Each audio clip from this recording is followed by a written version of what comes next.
Good morning, everybody, and welcome to Gearhead Daily. If you are popping over from today's video over on VinWiki, welcome, and do please subscribe if you have the opportunity. My name is Eric, as usual, here at Gearhead Daily, and I really try to bring you something fun, interesting, or just enraging in the car world.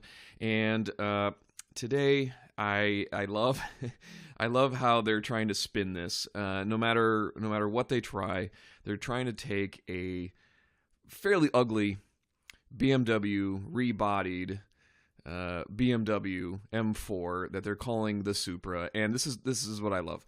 The hyperbole that goes with this title is great, because when you just look at the title alone, and you will see how they are trying to spin this, and yet for some reason come up with absolutely nothing of conclusion, which is, here's proof. Okay, proof. Okay, using the word proof as in fact, right? The 2020 Supra Turbo 4 might come to the U.S.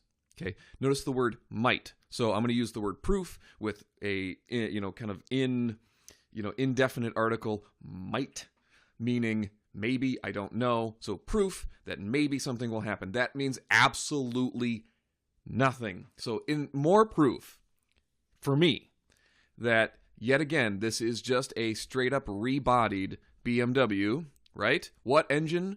Potentially, maybe, non-factually, will come in this car? Oh, but why the BMW B48 B20 2-liter turbo 4? I'm sure it's a fine motor. Again, that's not my issue. My issue is not with BMW, and my issue is not with the motor itself or the drivetrain or any of that sort of junk. My issue is that they're calling it a Supra.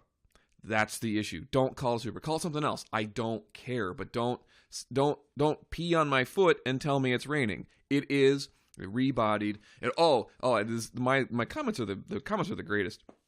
Oh, you don't get it because, Toyota looked at every part and nut and bolt and okayed it. Okay, once again, proof is in the pudding. Go to, once the car comes out, look at replacement parts, okay? Look at alternators, look at consumables, okay? And tell me, are they an off-the-shelf BMW part number? And if they are, then Toyota didn't do squat other than look at it and go, yeah, that's okay, and then they handed it right back. That is not developing anything, okay? So, anyway, basically what they've said is we're not going to bring a 4-cylinder turbo car in the Supra to the United States, but it did pass carb emissions over in California, so that is interesting because California typically has fairly stringent emissions requirement, more so than most other states. Texas, I think, comes close, especially in the downtown areas where you have to get things certified, especially for like sports cars and stuff. It's an odd deal down in Texas. So,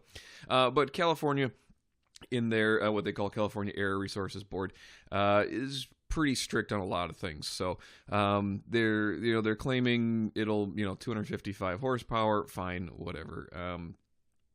I don't really care if it comes in a Turbo 4 or not. I don't think it's a very attractive car, A. B, I think they literally did shoehorn this down they're trying to shove it down our throats, and honestly rebodied a BMW Z4. They really did. And I think they could have done so much more with it. I mean, you could still do this. Don't get me wrong. Automotive companies make cars with parts that swap. That's, interchangeable parts, different transmissions here, different door handles here, or buttons for this and buttons for that. When stuff works, it just plain works. So fine, no big deal.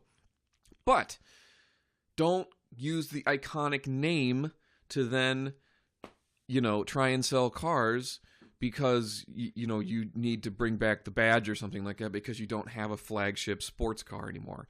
And it's just sad for the legacy that is the Supra itself. So they said they reached out to Toyota, and they said at this point the plans for Supra only include the 3-liter.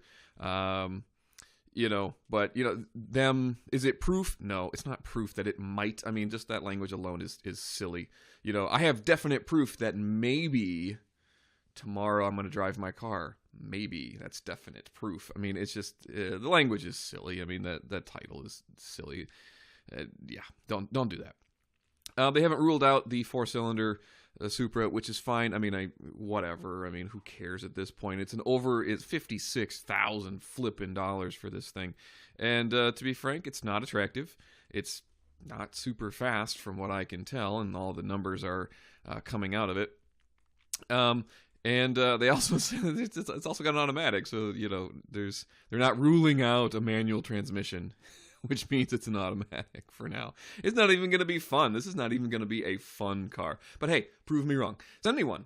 I'll drive it. I don't care. Somebody come on by. I'll hop in it. You can take me for a spin and tell me how much fun you spent. $56,000, $56,000. You can buy yourself a whole fleet of like C5 Corvettes and have yourself a ball, wad up a couple of them, and still have 3 left over. So anyway, that's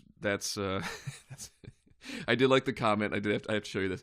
The first comment from Dutton. It will break the toes of the top in 86. Yeah, maybe. But this one, sotto voce. There's one ugly car. It looks like a giant red suppository. And on that note, have a good day, guys. Thanks for stopping by. Don't forget to subscribe. See you later.